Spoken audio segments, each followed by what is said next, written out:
In number 20, we want to find this difference quotient for this function. So let's first find these pieces. Let's figure out f of 3 plus h and f of 3. Okay, let's look at f of 3 plus h.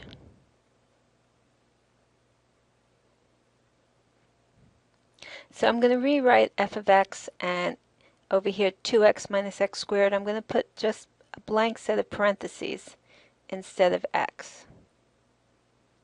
And then whatever I want to fill in, whatever I have here, I just put here and here. So here I put the 3 plus h, and here I put the 3 plus h. All right, and let's just work that out. So here we have 6, 2 times 3 is 6, plus 2h, and we're subtracting 3 plus h squared. Let me write it out to help me square it out. I'm going to FOIL it, so I'm writing out 3 plus h times 3 plus h, but I'm going to be careful and put a set of parentheses here, because I know this minus is going to apply to all the terms. All right, so here we have 3 times 3 is 9, middle term 3h, that's plus 6h, and the last term hh, that's plus h squared. And now open up parentheses, and we're going to negate everything. That's why I kept that set of parentheses there. So just to remind myself that we have to multiply through by this negative. So we have minus 9, minus 6h, minus h squared. All right, let's combine some like terms. So let's have 6 minus 9, just these two. That's negative 3. And then 2h minus 6h, that's minus 4h. And then we have that minus h squared. So this is f of 3 plus h. Now f of 3, substitute in 3, and we have 2 times 3 minus 3 squared. That's 6 minus 9, that's negative 3.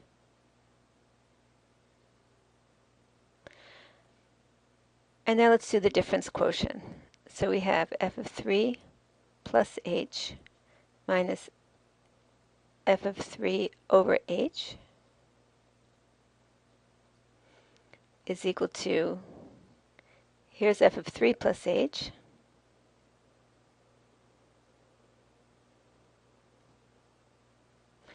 here's f of 3, so let me just write minus f of 3 is negative 3 over h. Now we're going to simplify, so let's open those. That first set of parentheses is just minus 3 minus 4h minus h squared, and here we have minus 3, that's plus 3. So this cancels the minus 3 and the plus 3, and now we'll divide through by h as part of our simplifying, and we have minus 4 minus h. All right, so that's the difference quotient simplified. Okay, in 21 we have a piecewise defined function. It splits up at 2. So for x less than or equal to 2, this is what the function is equal to. And for x greater than 2, we substitute in to this expression. All right, so f of minus 10 fits into this first category. Minus 10 is less than or equal to 2. So f of minus 10 is 3, this value. F of 2, that fits into the top category as well because the less than or equal to is up here. So f of 2 is also 3. F of 7, well, since 7 is greater than 2, then now we're in the second category, so we'll substitute in here, and we have minus 7 plus 5, which is negative 2. And now we want to draw the graph, so let me just draw a set of axes. And to the left of 2, we're going to draw a horizontal line at height 3.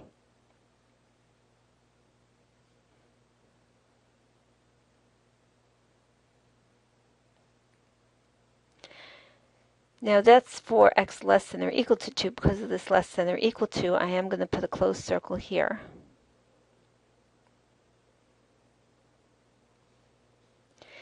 For x greater than 2, we have this line, minus x plus 5. So let's start at the point that we obtained by substituting in 2 into this expression. If we substitute in 2, we have 5. Well, let me just write it over here. We have minus 2 plus 5 is 3. So we're going to start at 2, 3. But we'll have an open circle there because that point is not on the graph because of the greater than here, not the greater than or equal to. Oh, but actually I see 2, 3 is on the graph, happens to be on the graph because of the previous part of the graph. 2, 3 is here, so we are going to start here. Okay, and starting here, we're going to draw this line, minus x plus 5. It's a line with slope negative 1. Okay, so from here, a line with slope negative 1, it's about like that. But let's put in one more point. Let's substitute in x equals 3. So if we do that, we have minus 3 plus 5, which is 2. All right, so that would correspond to the point 3, 2. That point is on the graph. It's right here. And let's just draw the line. So this piece of the graph is the y equals 3 piece, and this piece of the graph is the y equal minus x plus 5 piece. And they happen to connect. They don't always. Sometimes they would be separate, two separate pieces, but in this case they happen to connect. Okay, in 22 we want to graph this function, and we want to find the x and y intercepts. Well, this function, I'm going to just put a y here instead of f of x. It really doesn't make a difference. For graphing, I'm going to use that notation. This is a translation of y equal x squared. So we're going to start with y equal x squared, and then we're going to move it about. So let's remember that graph. Looks like this. I'm just going to follow around 2 points throughout the translations, the 2 points 0, 0, and 1, 1. Remember, horizontal first, vertical last, so we're going to start with the horizontal, which is left 1.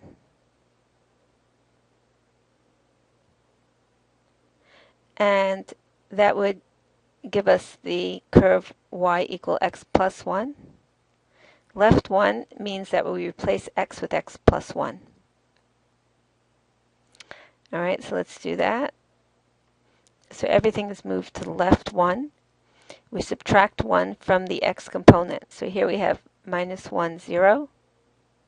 Subtract 1 here, and we have 0, 1.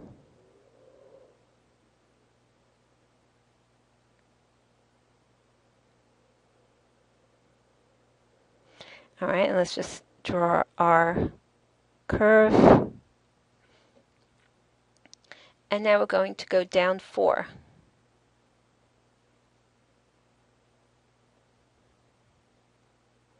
Because of this minus 4 over here.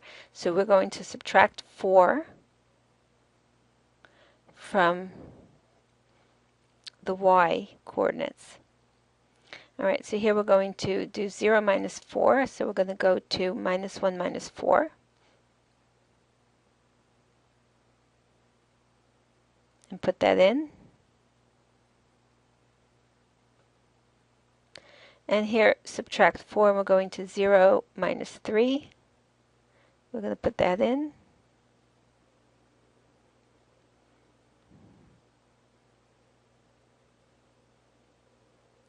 Now, I'm not going to complete this graph until I find the x-intercept. So we're asked to find the x and the y-intercept. Actually, we just found the y-intercept by chance right here.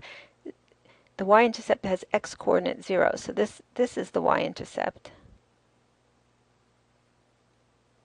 But I'd like to find the x-intercepts. It looks like I have two of them. And to find the x-intercept, what we do is we set y equals 0. So let's do that. So we have 0 equal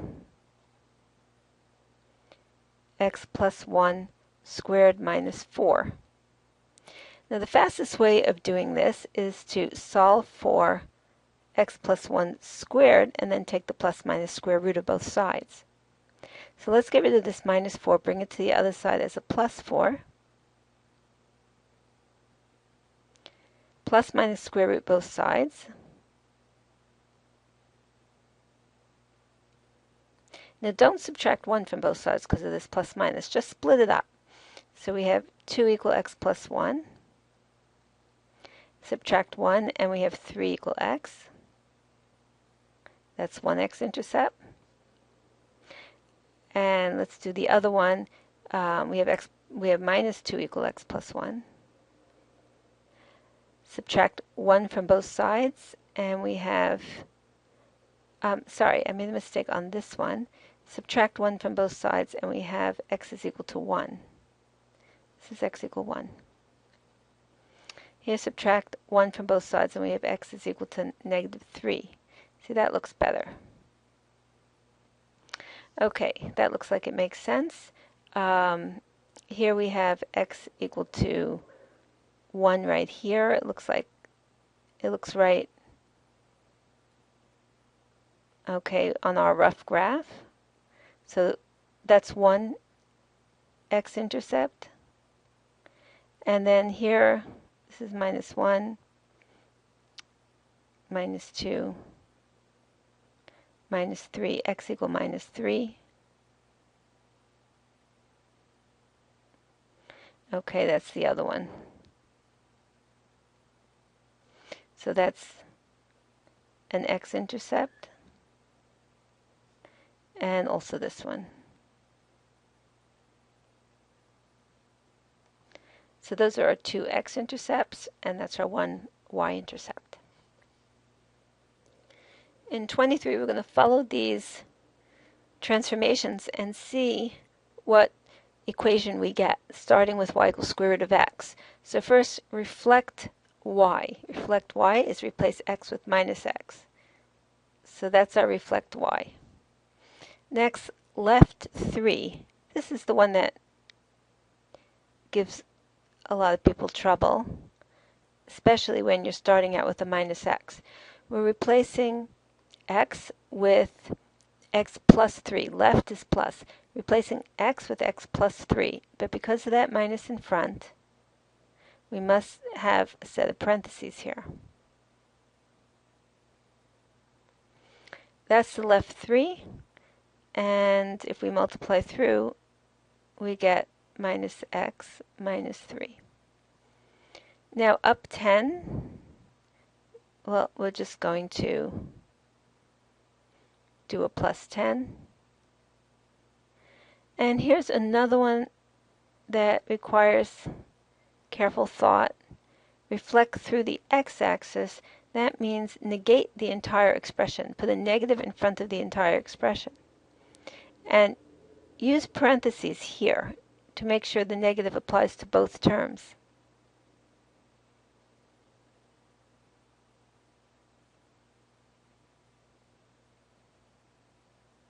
Okay, if we open up parentheses, we end up with minus the square root of minus x minus 3 and then negative 10.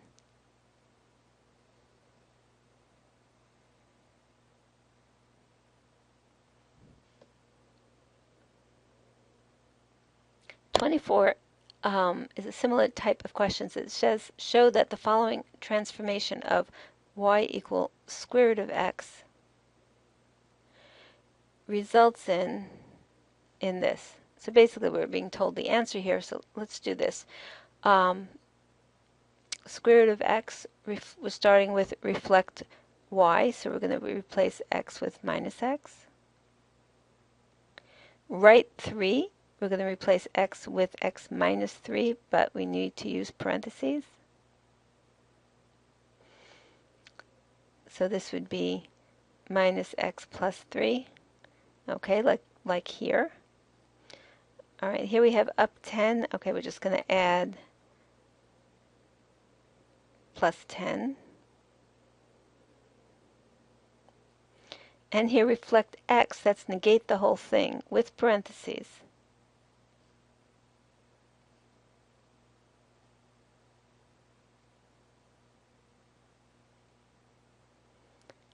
All right, open up parentheses, and we have a minus in front and a minus 10.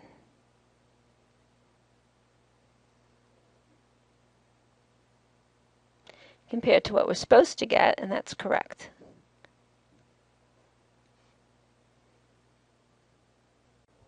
In number 25, we have two functions, f and g. Actually, this one should be g. Let me change that. And we want to find composite functions, f of g of x and g of f of x. So let's do that. Okay, so let me write f of g of x.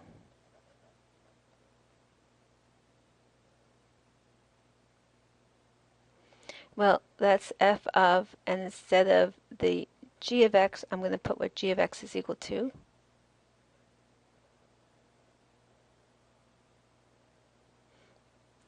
And now I'm going to write f with parentheses. That's always good for substituting in parentheses instead of x. And here I'm going to place x squared plus 2 in the parentheses.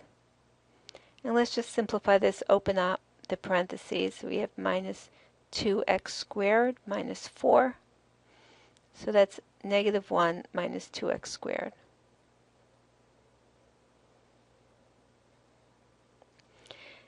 And now let's find the other way, g of f of x.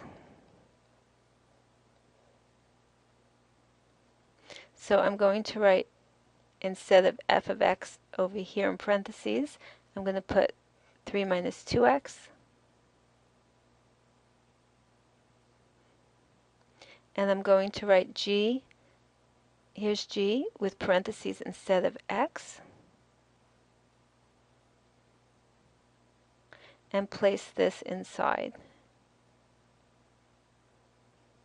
Now I want to open up parentheses just to simplify this. So I'm going to multiply 3, I'm just going to write this on top, 3 minus 2x times 3 minus 2x. Okay, let's FOIL that out. We have 9. For the middle term, minus 6x minus 6x, that's minus 12x. And for the last term, plus 4x squared. And here we have this plus 2. So we'll just add the 9 and the 2. So we have 11 minus 12x plus 4x squared.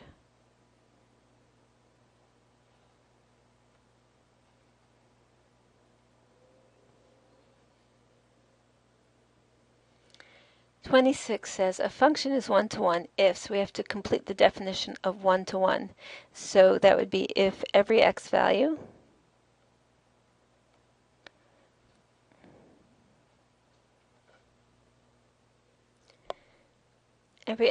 corresponds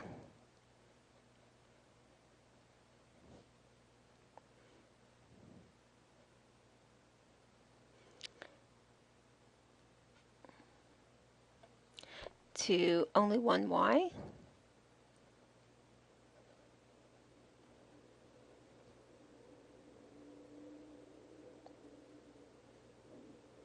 and every y corresponds to only one x.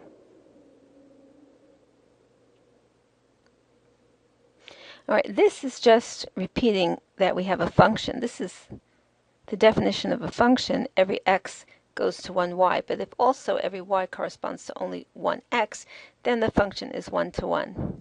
In other words, for every x value, we have only one y, not two.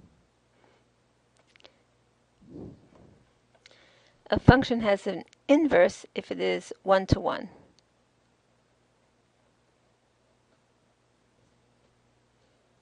Here it says assume f of x is 1-to-1 and f of 2 is equal to 3, then f inverse of 3 is going to go back to 2. All right, so here, if 2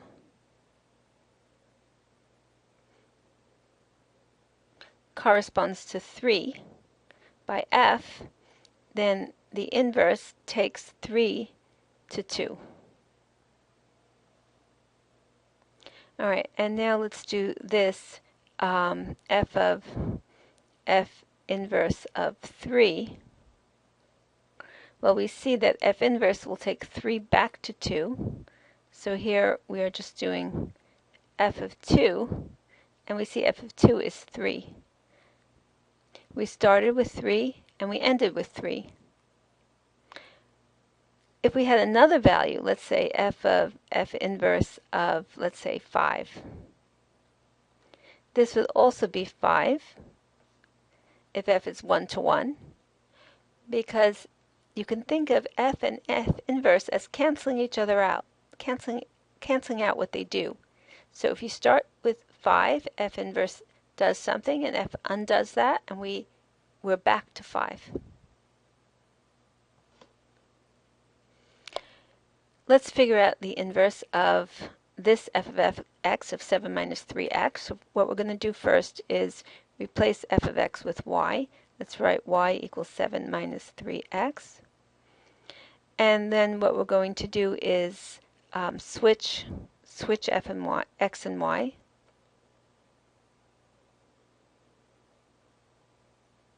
So we're going to write x is equal to 7 minus 3y. And next we're going to solve for y. All right, so let's do that. Let's subtract 7 from both sides. And solve for y, divide by minus 3. And here's our inverse function. Or we could write f of minus x, the inverse, is equal to x minus 7 over negative 3.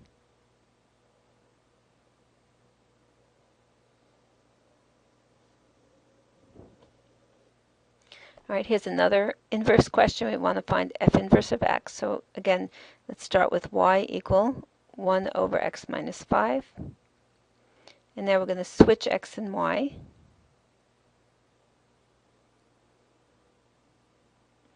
And we want to solve for y. So one way we can do this is write this left-hand side as a fraction over 1, and now cross multiply. So let's multiply this way and this way. So this way we have xy minus 5x equal to 1 times 1 equal 1. We're solving for y, so let's isolate this term, add the 5x to both sides.